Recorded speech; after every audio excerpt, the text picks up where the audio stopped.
Debemos hablar de la gestión del agua, de la gestión integrada y la gestión sostenible del agua. Desde hace varios años a nivel nacional, las autoridades y buena parte del sector privado que trabaja en torno a los temas del agua, nos hemos adscrito a estas ideas en torno a la gestión integrada de los recursos hídricos. Ni siquiera la gestión integrada del agua, no, es más amplio, la gestión integrada de los recursos hídricos. Y así lo encuentran, por ejemplo, en la Ley de Recursos Hídricos, lo encuentran en el Plan y la Estrategia Nacional de Gestión de los Recursos Hídricos. Entonces, la idea central es la gestión. Un experto en estos temas, el profesor Duroyani, nos advierte que tenemos que ser muy conscientes de qué es lo que queremos gestionar. ¿Queremos gestionar el agua? ¿Queremos gestionar los recursos hídricos? En realidad, estos no los gestionamos nosotros. El agua se gestiona como parte de distintos ciclos naturales. Entonces lo que dice él es, lo que en realidad debemos gestionar son las intervenciones humanas en torno al agua, que se traducen normalmente en cómo aprovechamos el agua, cómo la conservamos, que es en realidad lo que hacemos poco en el país.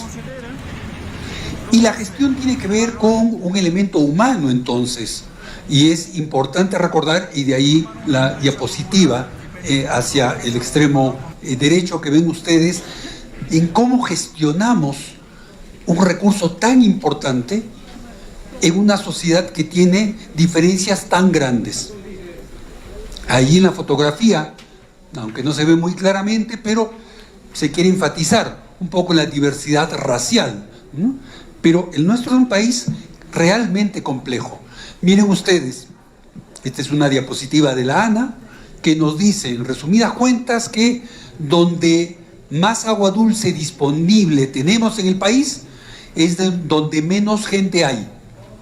Por el contrario, donde menos agua tenemos disponible es donde más gente hay. Entonces es en la vertiente del Pacífico, que ven ustedes ahí en amarillo, donde tenemos una disponibilidad de 2,18% y una población, hace años esto debe haber aumentado, del 66%. 2/3 de la población, y tiene que ser más porque Lima ya tiene los 2/3 un tercio de la población, están en la costa donde menos agua hay. Mientras que en la vertiente del Atlántico lo que tenemos es 97% de disponibilidad de agua y una población del 30%. En la vertiente del Titicaca tenemos población menor, pero también disponibilidad de agua menor. Pero no son las únicas diferencias.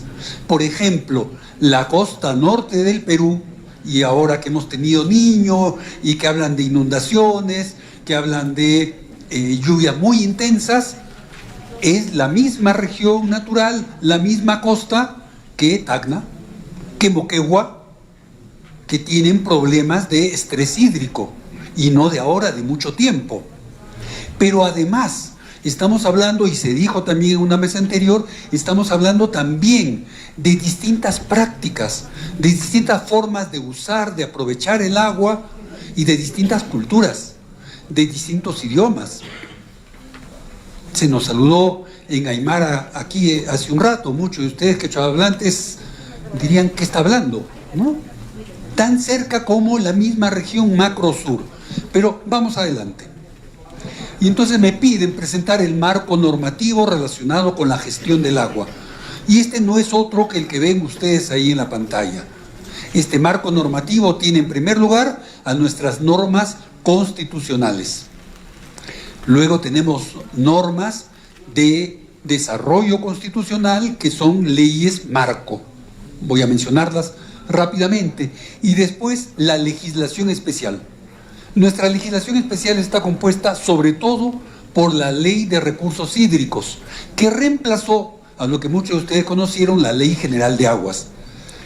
Y luego tenemos cantidad de regulaciones administrativas, no las voy a tocar, son demasiadas, sobre todo cantidad de normas emitidas por la Autoridad Nacional del Agua, que son cada año más y más normas. Y finalmente tenemos las prácticas y los usos y costumbres, que son normas importantísimas en contextos como este del sur del Perú, donde hay una presencia tan importante de comunidades campesinas y también de comunidades nativas. Primero, la Constitución. Este es el marco generalísimo. El artículo 66 de la Constitución, que habla de los recursos naturales, nos dice eso que ven ustedes ahí. Todos los recursos naturales, renovables y no renovables, son patrimonio de la nación, no del Estado, como decían las constituciones anteriores, de la nación. Y la nación somos todos los peruanos y peruanas. El Estado, sin embargo, es soberano en su aprovechamiento. ¿Por qué el Estado? Porque el Estado nos representa a todos los ciudadanos. Y luego nos dice, por ley orgánica se fijan las condiciones de su utilización de los recursos naturales y de su otorgamiento a particulares. Entonces, la Constitución no nos dice más que eso. Hay que ver qué dice las leyes respecto de esto.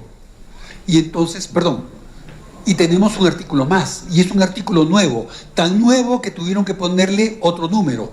Ya no es 7, porque ya había un 7, este es el 7A. Aquí, hace algunos años, se consagró, de acuerdo a lo que viene siendo un reconocimiento a nivel internacional, el derecho humano al agua. Pero el derecho al agua es, sobre todo, un derecho al agua para beber, por eso la foto. Entonces, ¿qué nos dice este artículo? Que el Estado peruano reconoce el derecho de toda persona a acceder de forma progresiva, y esa es una palabrita que se suele usar en todas las declaraciones internacionales. Sí, te reconozco el derecho, sí, pero hay que aplicarse progresivamente, conforme los estados lo pueden hacer, tengan plata o tengan interés. Entonces, acceder de forma progresiva y universal al agua potable. No para el agua de riego, no para el agua para la industria, para la minería, no. Derecho humano y está asociado al agua potable. Y el Estado nos garantiza este derecho priorizando el consumo humano sobre otros usos. El agrícola, el minero, el industrial, la generación de energía, turístico, recreativo, etc. Entonces, el ser humano, la persona humana, está por encima de los otros usos y las otras actividades. ¿De qué nos sirve tener una linda minería, una linda industria, muchísima generación de energía eléctrica, si no tenemos población y la población no tiene agua para beber? Ese es el sentido de este artículo. Entonces, estas son las dos normas de rango constitucional. Pero acuérdense ustedes que la Constitución decía, por ley orgánica se fijan las condiciones de su utilización por los particulares. Y entonces, años después, se aprobó una ley orgánica para el aprovechamiento sostenible de los recursos naturales, de todos los recursos naturales. Y como dice el artículo 66 de la Constitución, esta ley nos dice que los derechos para el aprovechamiento sostenible de los recursos se otorgan a los particulares mediante las modalidades que establecen las leyes especiales para cada recurso natural. Es decir, esta ley marco no nos habla en concreto del agua. Cada ley para cada recurso. Entonces hay una ley de minería, una de pesquería, otra de hidrocarburos y una del agua. Entonces, en la ley del agua se regula este asunto. Pero añade algo más, este artículo de esta ley orgánica. En cualquiera de los casos, en todos los recursos naturales, el Estado conserva el dominio, la propiedad sobre los recursos naturales, así como sobre los frutos y productos en tanto ellos no hayan sido concedidos por algún título a los particulares. En el caso del agua, entonces el agua de los ríos, las lagunas, los manantiales, es de la nación, de todos los peruanos. Pero alguien por allá tendrá su botellita de agua San Luis, Socosani o de donde sea, y va a decir, ¿cómo? ¿Esto es de la nación? No, esta agua ya es mía. ¿Por qué? Porque el Estado nos dice, en tanto no hayan sido concedidos. Se lo dio a una empresa que no vende el agua en botellitas, y ustedes van a la tienda y no dicen, el agua es de la nación, deme mi botella con mi parte que me corresponde. No, señor, no, señora, pague usted por su botella de agua, ¿verdad? Eso lo sabemos todos. Muy bien, y hay otra ley. Ahí me ha salido medio cortada la transparencia. Hay otra ley que es la Ley General del Ambiente, que nos dice casi lo mismo que la Constitución, casi lo mismo que este artículo 19 de la otra ley, que dice los recursos naturales constituyen patrimonio de la nación. Seguimos hablando de todos los recursos naturales, no del agua. Entonces, por eso, las leyes especiales que ven ustedes ahí, a las que se refiere la otra ley, dijimos, en el caso del agua, es la Ley de Recursos Hídricos que fue aprobada el año 2009. Tiene ya 15 años de vigencia, ¿no? No le hemos celebrado su quinceañero todavía, ¿no? Pero vamos a ver que hay problemas. Entonces, esta ley en su artículo 2 dice algo importantísimo. Casi repite lo que decía la ley del año 69, la Ley General de Aguas. El agua constituye patrimonio de la nación, lo mismo que la Constitución. El dominio sobre ellas, sobre las aguas, es inalienable. No se puede enajenar, no se puede regalar, no se puede donar, no se puede vender. El agua es siempre de la nación.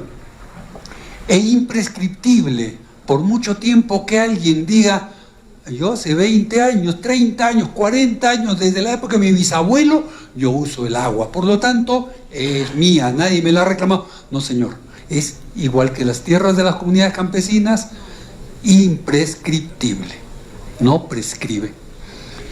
Es un bien, sigue hablando del agua, es un bien de uso público, como las calles. ¿Alguien puede cerrar la calle y decir, esta es mi calle? No. Tal vez la plaza, ¿no? Aquí el regocijo, la cierro, esta es mía. Tampoco, es de todos los cusqueños, de todos los peruanos, ¿no?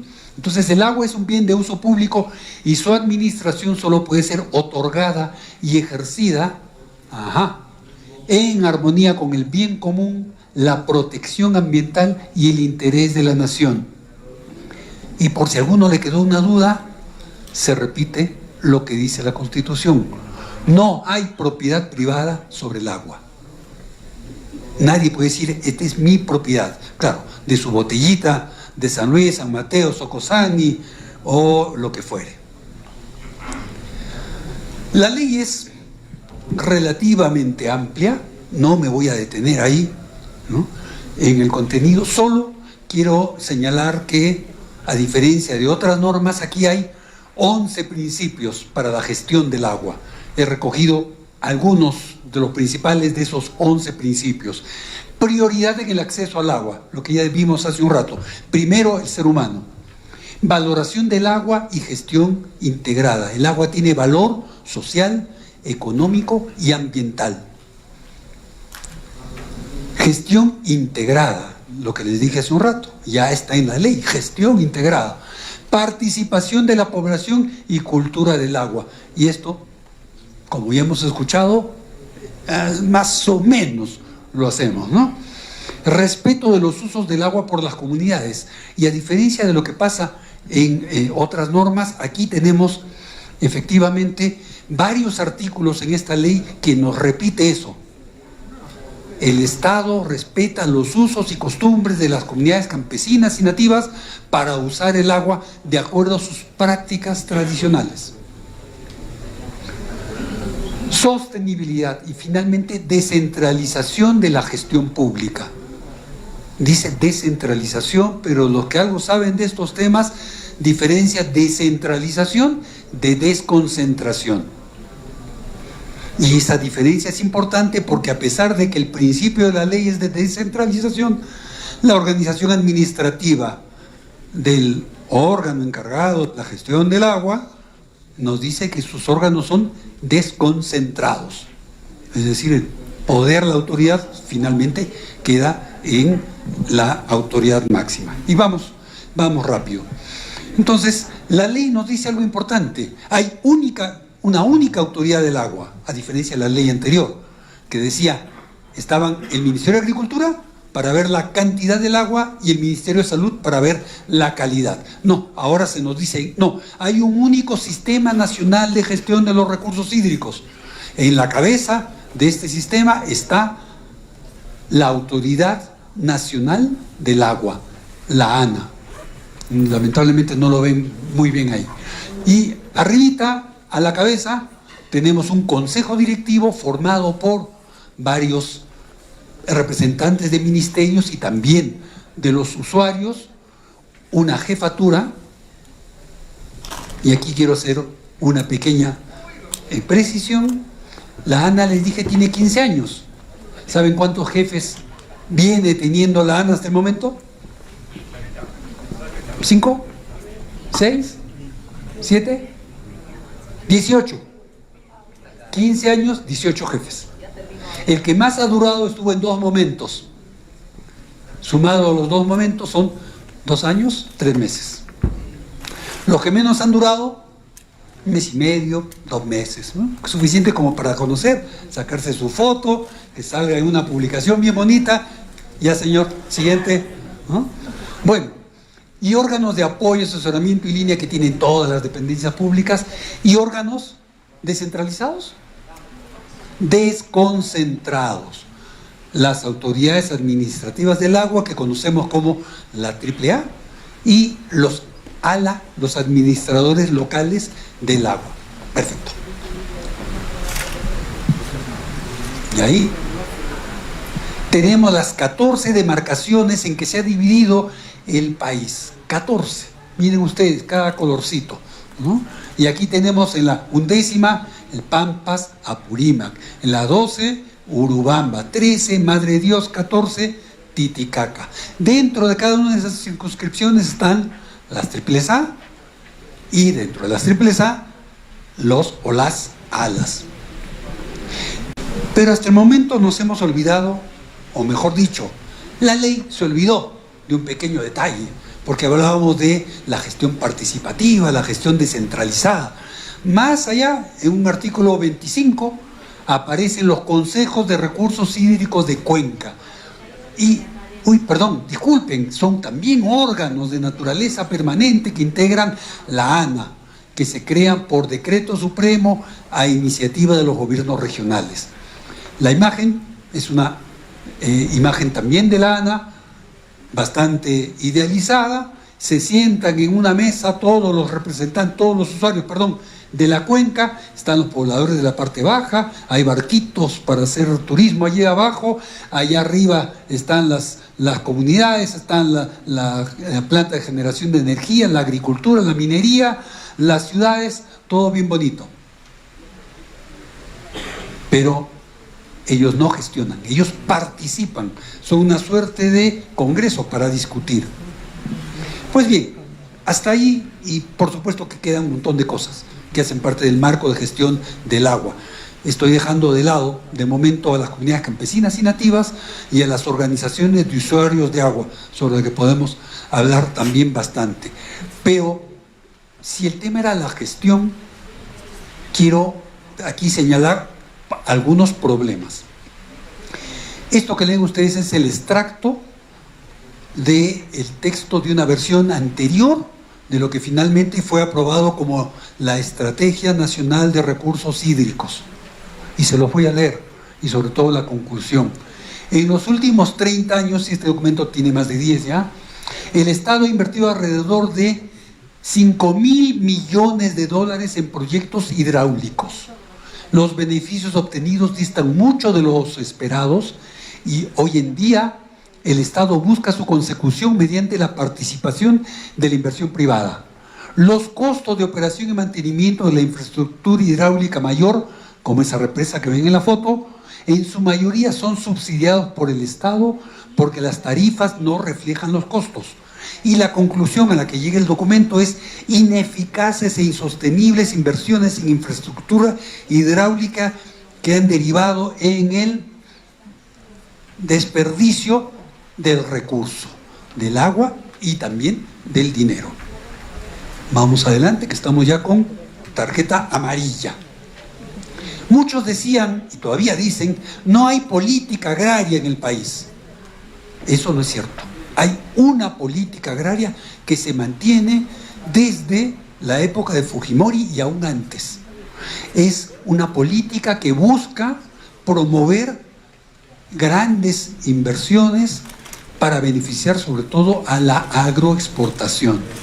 Entonces se han financiado costosas irrigaciones. Eso que ven ustedes es el esquema de Olmos en Lambayeque, trasvasando agua del Atlántico, es decir, de la sierra, para la costa, que se subastan a precios altísimos, $2.500 la hectárea en el caso de Olmos, una hectárea, para la exportación. Y ahora que hablamos de exportación, la presidenta nos anunció en julio que iban a destrabar Chavimochic 3 y Majestiguas 2. Y los ministros están muy contentos porque dicen, sí, con eso vamos a aumentar las exportaciones. Miren ustedes el resultado de las dos primeras fases de Chavimochic en el norte, tomando aguas del Santa. De 43.000 hectáreas que tenía para ganar tierras agrícolas el proyecto, 11 empresas se llevaron 36.910 hectáreas, es decir, el 84%.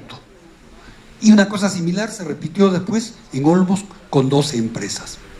Entonces, muchos economistas y por supuesto los ministros nos hablan del milagro peruano, las agroexportaciones. Todos hemos padecido la pandemia, ¿verdad? Esta noticia salió en Gestión, que nos dice: en el año 21 la producción alcanzaría las 370.000 toneladas de espárragos. Y ese 21 se iba a exportar 16% más que en el año 20. Y ya salimos de la pandemia, y esta noticia es de hace unos días de RPP. Las exportaciones peruanas, agroexportaciones, crecieron 12,6% en enero de este año. Y según el reporte de ADEX, la Asociación de Exportadores, las exportaciones sumaron 5.263 millones de dólares, el segundo valor más alto en los últimos años. ¿Y qué ha hecho el Congreso hace unas semanas? Les ha repuesto los beneficios tributarios que progresivamente iban a nivelar a las agroexportadoras con el resto de empresas. Y ha vuelto a recortar el avance en el pago que tienen que hacer las empresas por el trabajo de sus trabajadores en el Seguro Social. En ese contexto seguimos impulsando entonces grandes proyectos que sobre todo paga el Estado para beneficio de esas pocas empresas que no son más o no eran más de 2.100 hace un par de años, como dijo el exministro Tenorio. Y esta fotito es de un documento de la ANA que tiene que ver con la exposición que nos hizo el ingeniero de INAGIM. La Cordillera Blanca ha perdido el 60% de su cobertura, ¿no? Él tenía datos más actuales, es el trabajo de ellos. El Chila, miren ustedes, lo que queda, una franjita de toda esa torta. Entonces, nos quedan algunas preguntas, ¿no? ¿Cómo seguimos invirtiendo plata en grandes proyectos de irrigación? Y si hablamos de cambio climático, no nos olvidemos lo que dicen los expertos del panel intergubernamental de cambio climático. Y esto se aplica muchísimo al Perú, que es un país de montañas. Se prevé que las precipitaciones extremas aumenten en las principales regiones montañosas, dependiendo de la ubicación, con posibles consecuencias en cascada de inundaciones, deslizamiento de tierra y desbordes de lagos en todos los escenarios, como esas lagunas altoandinas de las que nos hablaba el ingeniero. La escorrentía proyectada típicamente se reduce por las contribuciones de los pequeños glaciares debido a la pérdida de masa de los glaciares, mientras que la escorrentía de los glaciares más grandes aumentará con el aumento de los niveles de calentamiento global hasta que su masa se agote. Concluye, todos los cambios mencionados plantearán desafíos para el suministro del agua, la producción de energía, la integridad de los ecosistemas, la generación de energía eléctrica, la agricultura, etc. Y volvemos a hablar de gestión. Y miren ustedes, desde enero del 23 hasta ahora se han promulgado 22 decretos, la mayoría supremos, declarando en emergencia. ¿Qué hacemos entonces? Y termino con esto, antes de que me saquen la tarjeta roja, ¿no? No digo conclusiones, porque es difícil concluir aquí. Varias preocupaciones. Primero, tenemos una sola ley, la Ley de Recursos Hídricos, para atender realidades tan distintas como la de la costa, sierra y la selva. Norte, centro, sur. Por hablar de Puno, la zona quechua, la zona aymara. Tan sencillo como un departamento, ¿no? Y en lo fundamental, esta ley no reconoce, porque es la típica expresión, como dicen los gringos, top down, de arriba para abajo. No recoge las experiencias de base, de comisiones de microcuencas, de comisiones de cuencas, de comunidades. No, es así, se hace así. AAA, ALA y en el camino, si se puede, consejos de recursos hídricos, que no deciden. Y yo tengo una gran pregunta que nadie me responde hasta ahora. ¿Quién se encarga de la gestión del agua en el país? Miren la Ley de Recursos Hídricos y la ANA no gestiona el agua. Es un ente normativo y el máximo representante, bla, bla, bla. AAA, no señor. El ALA, no señor, yo tampoco. La Junta de Usuarios, no, tampoco, no está en mi ley. Ya sé, los consejos de recursos hídricos de Cuenca, tampoco. Ellos participan. Entonces los gobiernos regionales, no, ellos también participan. Y los gobiernos locales, tampoco, yo participo. ¿Quién gestiona? Entonces creo que aquí hay algunos problemas serios. Por supuesto, declarar en emergencia tiene consecuencias que ustedes conocen. Básicamente se autoriza a gobiernos regionales, entidades, etcétera, a tener alguna flexibilidad en el uso de los fondos. Pero eso no es gestión del agua, eso no es gestión ni siquiera de recursos hídricos.